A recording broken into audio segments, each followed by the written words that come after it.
va faire la correction de la série dont je vous ai donné lundi dernier. Comme vous connaissez tous, donc on est en train de faire le cours Le courant électrique continu et on s'intéresse à l'intensité du courant. On commence maintenant le rappel du cours. On a vu que l'intensité du courant électrique est une grandeur physique de symbole I, parce qu'il commence par la lettre I, c'est simple, et se mesure à l'aide d'un ampère-mètre ou bien un multimètre. Mais d'une façon générale, on utilise le multimètre parce qu'il nous donne des valeurs plus précises par rapport à l'ampère-mètre analogique. Autre chose à savoir, c'est que l'ampère-mètre se branche en série et voici son symbole normalisé. L'ampère-mètre, elle a deux bornes différentes, c'est-à-dire elle a une borne positive appelée A et une borne négative, donc qu'on la note par comme. Et voilà un circuit qui se constitue d'une pile, une lampe, un interrupteur et un ampère-mètre branché en série avec la lampe. Lorsqu'on utilise l'ampère-mètre analogique, il faut utiliser cette relation. I est égal à C fois N, le tout divisé par grand N. Donc, qu'est-ce que c'est que I, C, N et grand N? Le I, c'est l'intensité du courant électrique qu'on veut mesurer. C, c'est le calibre, c'est-à-dire la valeur maximale qu'on veut déterminer. Petit n, c'est graduation lue sur le cadran. Et grand N, c'est le nombre de graduations maximales. Passons maintenant aux exercices. Donc le premier exercice concerne des questions de cours. La première question est la suivante. Qu'est-ce que c'est que l'intensité du courant? On sait tous que l'intensité du courant électrique reflète la quantité et la vitesse du courant électrique qui circule en un point donné du circuit électrique. Deuxième question, quelle est l'unité et le symbole de l'intensité du courant? Donc on sait que le symbole de l'intensité du courant électrique est I. L'unité de l'intensité de courant électrique, c'est l'ampère, noté A. Donc c'est l'ampère qu'on le note par la lettre A, et non pas l'intensité. Troisième question. Avec quel appareil mesure-t-on l'intensité de courant électrique? Bien sûr, on sait tous que l'intensité de courant électrique est mesurable à l'aide d'un ampère-mètre ou bien un multimètre. Mais d'une façon générale, on utilise le multimètre adapté au mode ampère-mètre. Quatrième question. Comment se branche-t-il dans un circuit? Est-ce que l'ampère-mètre se branche en série ou bien en dérivation? C'est simple, vous connaissez tous que l'ampère-mètre se branche en série. Passons maintenant au deuxième exercice. Donc cet exercice concerne la conversion des unités. On a le tableau de conversion qui contient le kiloampère, le hectoampère, le décaampère, l'ampère, 10 ampères, centiampères et le milliampère. Pour la première, donc on a 0,520 ampères. 0,520 ampères, on veut la convertir en milliampères. Donc ceci va nous donner 520 milliampères.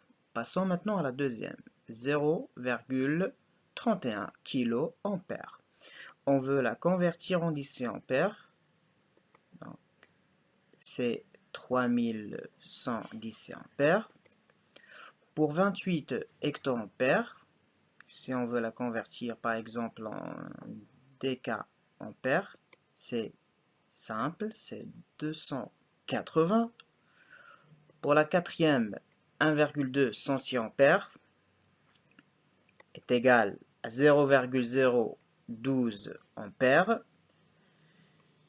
1100 milliampères est égal à 1,1 ampères. Et 520 déciampères est égal, bien sûr, à 0,052. Exercice 3.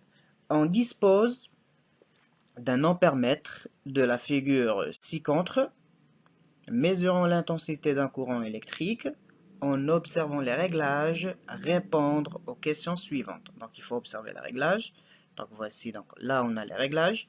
La première question, quel est le calibre utilisé? Donc on a trois calibres, soit 1 ampère, soit 0,3 ampère, soit 0,1 ampère. Bien sûr, l'aiguille pointe sur 0,3 ampère. Donc le calibre est égal 0,3 ampère.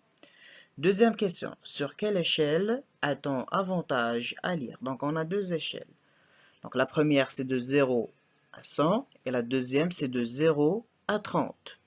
Mais elle est plus aisée de lire sur la deuxième échelle. Pourquoi? C'est tout simplement parce que sur la première échelle, il y en a plusieurs graduations, donc c'est difficile à lire sur cette échelle. Donc la deuxième échelle, c'est-à-dire de 0 à 30. Donc on va lire dans cette échelle. Déterminer l'intensité du courant électrique. Donc pour déterminer l'intensité du courant électrique, il faut utiliser la relation suivante.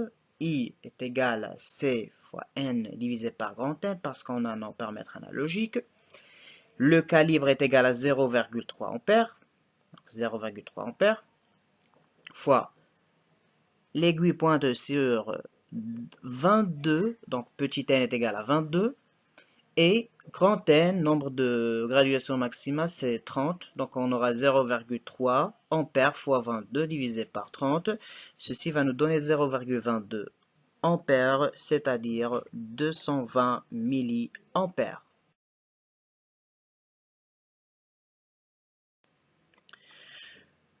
On passe maintenant au dernier exercice, l'exercice 4. Donc on veut étudier l'intensité du courant électrique.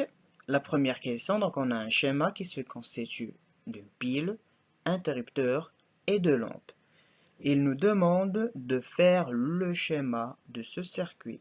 Bien sûr, c'est simple, donc le voilà. Donc on a la pile, l'interrupteur, la première lampe et la deuxième lampe. B. De quel type de circuit s'agit-il? Est-ce que les deux lampes sont branchées en série ou bien en dérivation? Puisqu'on a une seule boucle, les deux lampes sont branchées en série. Donc il s'agit d'un circuit en série. C. On veut mesurer l'intensité du courant qui circule dans ce circuit. De combien d'ampèremètres va-t-on avoir besoin? Pour mesurer l'intensité du courant électrique dans un circuit, on utilise un seul ampèremètre. Pourquoi? C'est tout simplement parce que l'intensité du courant électrique est la même en tout point du circuit. Et maintenant, on passe à la dernière question. Rajouter sur le schéma le ou les ampèremètres en indiquant leur borne. Donc, voici le dernier schéma. Donc, j'ai inséré l'ampèremètre entre les deux lampes, entre la lampe L1 et L2.